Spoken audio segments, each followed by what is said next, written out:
반갑습니다. 여의도 24시 박희석 기자님과 함께하는 총선 총력 분석 시작해 보도록 하겠습니다. 안녕하십니까. 반갑습니다. 오늘의 주제는 예. 한동훈 예. 비대위원장입니다. 네. 한동훈 비대위원장을 두고 뭐 보수 분열을 획책하는 좌파 진영의 사람들은 또 입을 씹어대기 시작하던데요. 네. 이준석도 뭐 아바타 나르니 뭐 이런 이야기를 또 언급을 하기 시작했더라고요. 그 얘기는 제가 못 들었는데 네네네. 이준석이란 사람이 네네. 한동훈 국민의힘 비상대책위원장에 대해서 아바타, 윤석열의 아바타다. 네, 그거는 워낙 했던 이야기 중에 하나인데 또 했습니까? 또 했습니다. 저는 솔직히 그 국민의힘 안에 박힌 돌 하나 나갔잖아요. 네. 근데 굴러온 돌이 과하다 이런 생각을 하고 있습니다.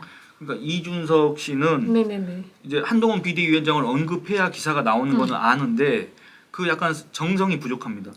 옛날에 썼던 그대로 갖다 쓰면은 누가 기사 써준다고 그렇게 얘기하는지 모르겠습니다. 그러니까 조금 뭐라고 해야 되지? 좀 고민한 흔적이 좀 보여야 없습니다. 되는데. 그건 어떻게 보면 무례한 겁니다, 사실은. 근데 이준석이요. 네. 로봇 아바타. 그러니까 원래 기존에 썼던 아바타에서 로봇을 붙였어요. 그래서 윤석열 로봇 아바타는 네. 한동훈이다 이렇게 얘기를 하네요. 아니 저는 이준석 씨가 네네. 경기도 화성을에 나갔기 때문에 네. 그리고 거기 여론조사 결과 뭐 애초에 이준석 씨가 기대했던 지지율보다 높게 나왔는지 모르겠습니다만 23% 정도 나왔지 않습니까? 그러면은 자기 일이나 정말 신경 써야 된다. 정말로 아마 이준석 지지자들도 그렇게 얘기할 겁니다. 그러니까 한동훈 얘기할 때가 아닙니다. 너는 지금 그런데 생각보다 지금 개혁신당이 3% 지지율 답보 상태에서 본인의 23.1% 지지율로 상당한 네네. 거거든요. 거기에 또 약간 취해가지고 조국 코스프레를 하더라고. 이준석은 그 지지율로 앞으로도 자기의 정치 생명을 이어가려고 할 건데 조금 더 이제 지켜봐야 되겠습니다. 아직 선거가 시작을 안 했기 때문에요. 제가 화면에 한 번 딱 반짝 띄워드릴 건데요. 이준석의 이제 자존감이 높아지는 게 머리뽕으로도 머리입니까? 느껴집니다. 네. 머리뽕을 한 10cm를 띄웠더라고요. 이게 20% 지지율에 상승하는 머리뽕. 잠시 웃고 들어가도록 하겠습니다. 거의 뭐 우리가 동물들을 보면은 네. 이 수컷들 중에서 네. 자기 막 공작 같은 거는 뒤에 이 털 이렇게 펼치지 않습니까? 네네. 이걸로서 자기의 위세를 과시하고 그런데 거의 뭐 이제 약간 닭벼슬을 올리는 것처럼 그렇게 했네요. 그러니까 예. 일단 제가 이준석을 언급한 이유는 이준석이 한동훈 비상대책위원장을 보고 셀카 로봇이라고 이야기를 한 부분에 대해서 욱해서 한번 언급을 해봤습니다. 이준석도 참 무서울 만큼 무관심 속에서 매일매일 보내는 이 관종이 굉장히 괴로울 거다. 그래도 저는 이준석이라는 사람이 기사를 이렇게나마 오랜만에 보게 돼서 그나마 또 괜찮은 것 같습니다. 네. 네. 저 이렇게 웃고 들어가면서 네. 우리가 이제 뭐 유난 갈등이니 뭐니 없다. 21일 3주 남은 조금 남은 이 총선에서 이 국민의힘의 파란불을 위해서 웃으면서 한번 진행해보자. 이래서 이준석 우스운 아이를 들고 왔었는데요. 한동훈 비대위원장이요. 이렇게 이야기를 합니다. 국민의 지적이 있다면 과감하게 정리하겠다. 정리해야 될 것 같다. 맞습니다. 지금 한동훈 비대위원장을 기준으로 좌우가 다 좌경화되어 있습니다. 저는 이 부분에 대해서 보통 주로 우리가 보는 앞에서 한동훈 비대위원장의 오른쪽, 우리 시선에서 오른쪽에 항상 좌경률이 앉아 있더라고요. 네, 그러면서 마치 본인과 한동훈을 동일시 그리고 김경률과 언론 인터뷰에 나오면 항상 자기가 하고 싶은 말을 하고 난 다음에 마지막에는 예, 꼭 그렇습니다. 꼭? 예. 뭔지 알죠? 이게 한동훈 위원장도 같은 생각이다. 그러니까 이게 본인이 조금 약한 사람들이 우리 엄마 와 이런 느낌으로 한동훈 비대위원장을 자꾸 거론해요. 네가 하고 싶은 말은 네만 하면 됩니다. 그런데 자기 말의 끝에 항상 한동훈 비대위원장도 같은 생각이다. 같은 이야기를 했다. 맞습니다. 이러면서 마무리를 지어요. 그래서 국민의힘을 지지하는 입장에서 강한 보수 우파 입장에서는 아니 좌쪽에서 넘어와서 전향을 했는지도 잘 모르겠어. 네. 그런데 어느 순간 국민의힘에 들어와가지고 목소리를 높이는데 이거 얘기해도 돼? 아따 꼴보기 싫어 죽겠네 이런 느낌이거든요. 네. 어떠세요?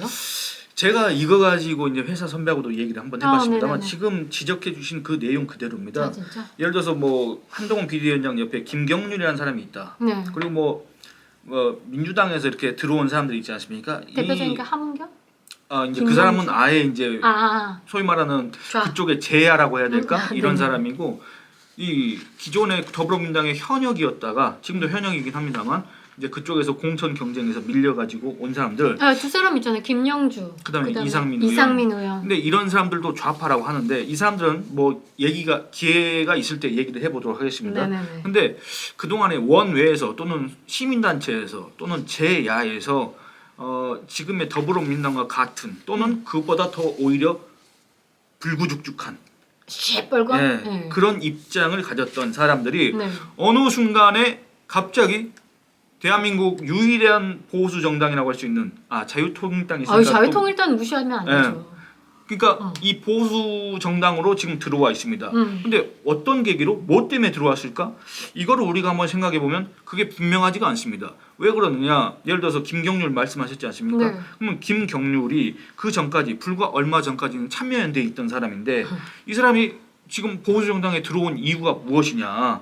이 사람이 지향하는 바가 무엇이냐? 이 사람이 그동안에 우리나라 우파 성향 국민들이 얘기했던 그 어떤 국가 정체성이나 네. 아니면 우리나라가 지향해야 되는 국가 발전 모델이나 이런 것들에 동조하느냐, 동의하느냐 이런 거 여러분들 모르시지 않습니까? 그러니까. 저도 모릅니다. 그러면 그 밖에 뭐 대표적인 사람 뭐 이 공천과 관련해서 서울 마포을에 나왔는데 공천과 관련해서 이런저런 큰 목소리를 내고 또 그런 움직임을 주도하는 사람 중에 한 명이 바로 함운경이라는 사람입니다. 네. 함운경이라는 사람이 그 운동권 내에서는 무슨 운동권의 전설이네 뭐네 이런 식으로 이제 칭송을 하는데 여러분들 그럼 한번 생각해 보시기 바랍니다.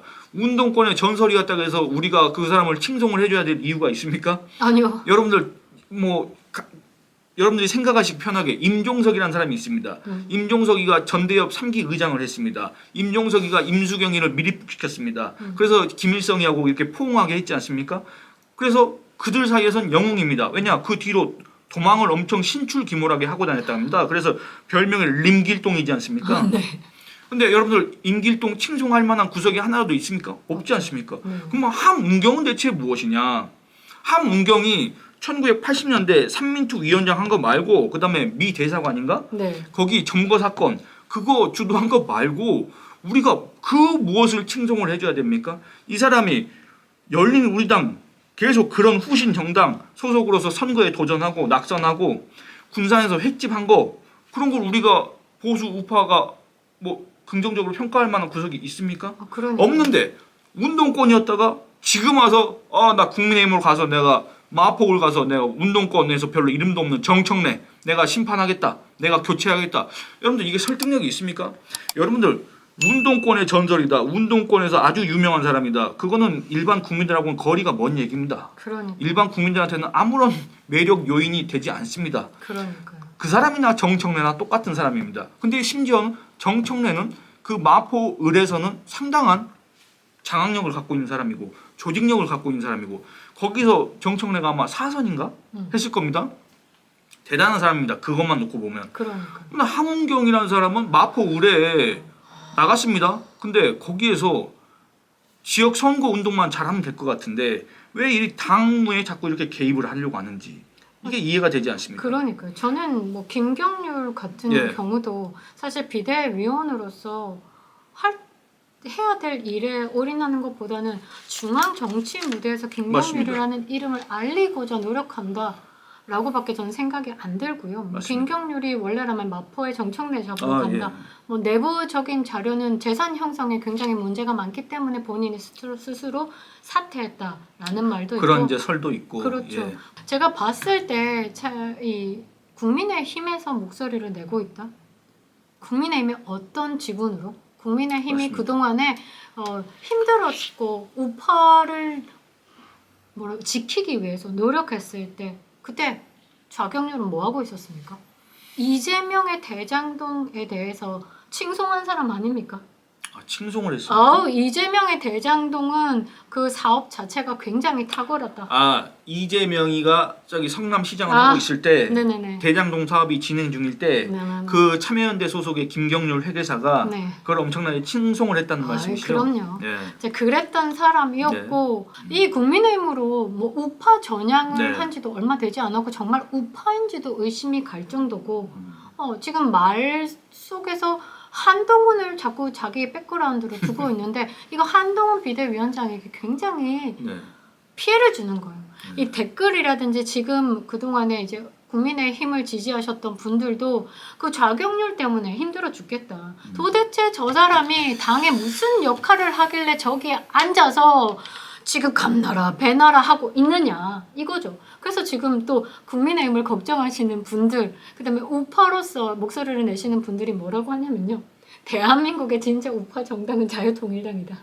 뭐 그렇게 지금 생각하시는 분들도 있고 네. 자유통일당의 지지율이 뭐 4%. 물론 이제 여론조사에서 언제부터 언급됐는지는 제가 정확히 모르겠습니다만 네네. 꽤 의미 있는 지지율을 기록하고 있습니다. 네, 제가 볼 때는 지금 국민의힘의 좌경화가 굉장히 문제가 있다. 네, 그 중립적인 성향의 중도를 뭐 안겠다라는 거는 좋아요. 네. 그러나 본디 가지고 있는 국민의힘의 우파 정당으로 자유 우파 정당으로서 가지는 색은 버리면 안 돼요. 근데 이것 자체를 되게 혼탁하게 만들고 중도를 안겠다라고 얘기하면 이거는 국민의힘 색깔이 뭐가 되는 겁니까? 맞습니다. 저는 국민의힘 색깔이 지금 보라색으로 가고 있다. 통진당입니까? 제가 그것과 관련해서 두 가지를 얘기하고 싶습니다. 네네네. 먼저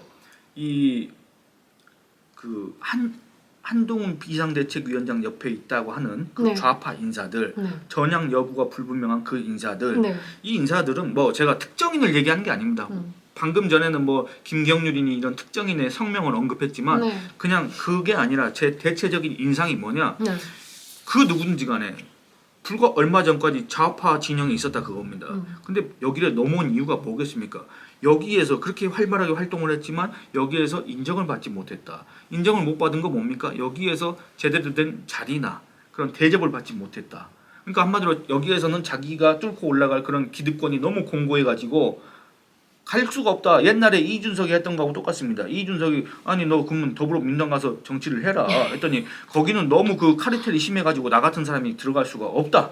이런 취지로 얘기했다는 거 아닙니까? 물론 자기의 성향은 그쪽하고 맞지만 이런 것처럼 이 사람들은 자기의 생각이 바뀌었다는 근거가 하나도 없습니다. 그러니까 다르게 얘기하면 좌파였는데 우파로 바뀌었다. 좌파였는데 어떤 계기로 나는 각성을 했다. 좌파였는데 나는 이제 우파다. 이런 확실한 근거가 하나도 없습니다. 그런 상태에서 이 자리에서는 이 좌파 쪽에서는 내가 인정을 받지 못했다. 이건 너무나도 확실합니다. 여러분들 김경률이라는 사람, 제가 뭐 이름을 언급 안 한다는데 김경률이라는 사람 한번 언급해 보겠습니다.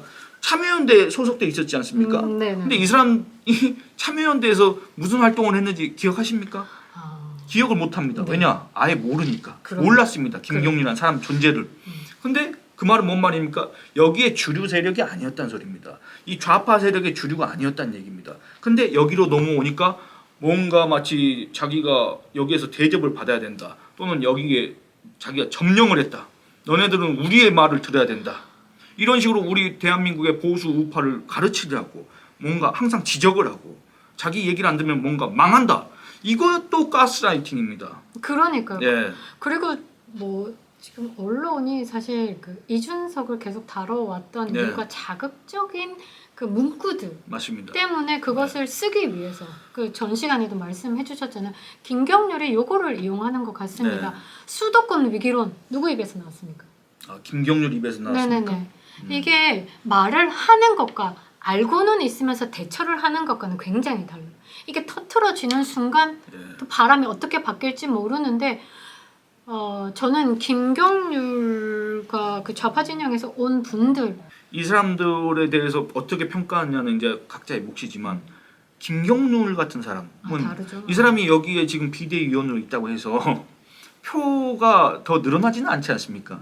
이 사람이 여기 있다고 해서 어떤 좌파 진영 사람들 더 데리고 와서 이 국민의힘에 이 힘을 실어주는 그런 건 아니지 않습니까? 오히려 기존의 국민의힘 지지층을 갖다가 질리게 하고 화나게 하고 그러니까. 떨어져 나가게 하는 그런 역할을 지금 하고 있는 거 아닌가 이런 비판, 의심을 받고 있지 않습니까? 아, 지금 지적 굉장히 네. 잘해주신 것 같아요.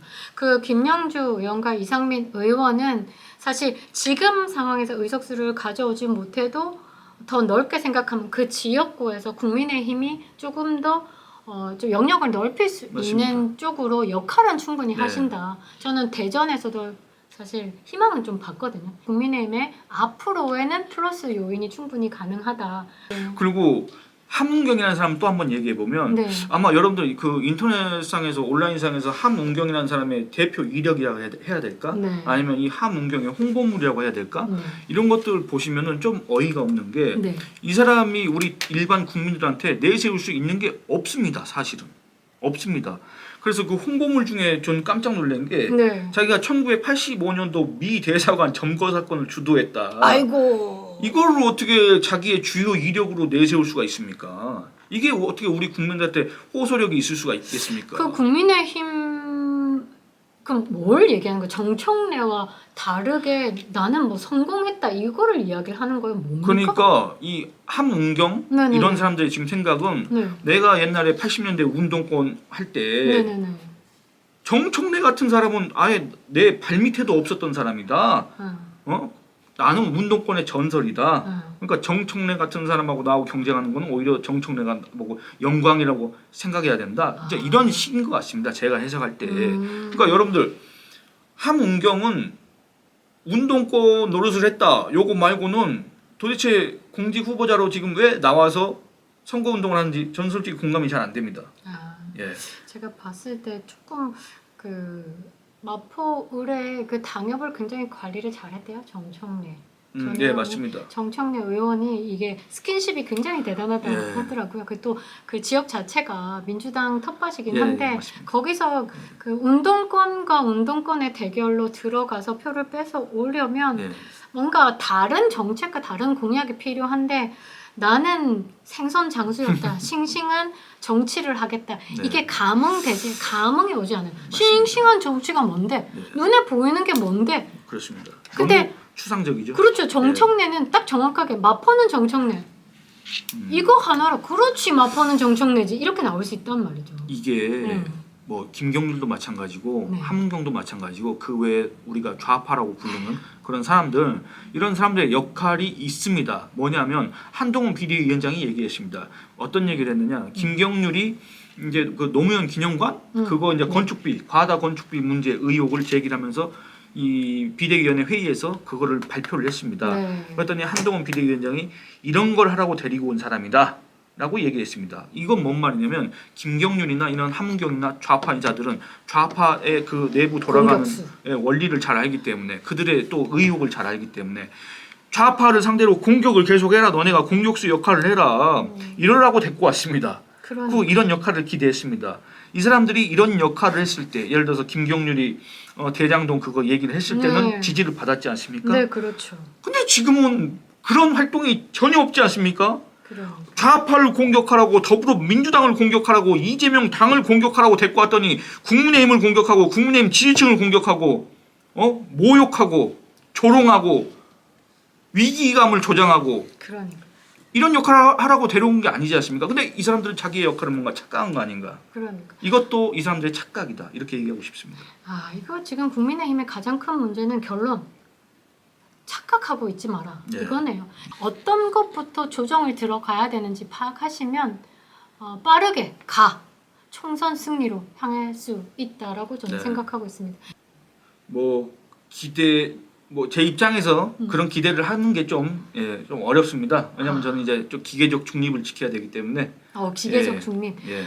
따뜻한 감정 한 스푼 보태서 국민의힘의 총선 승리 반드시 이뤄낼 거라고 저는 생각하고 있습니다. 보수가 뭉쳐야 삽니다. 김영윤TV 박기석 기자님과 함께 했습니다. 감사합니다. 감사합니다.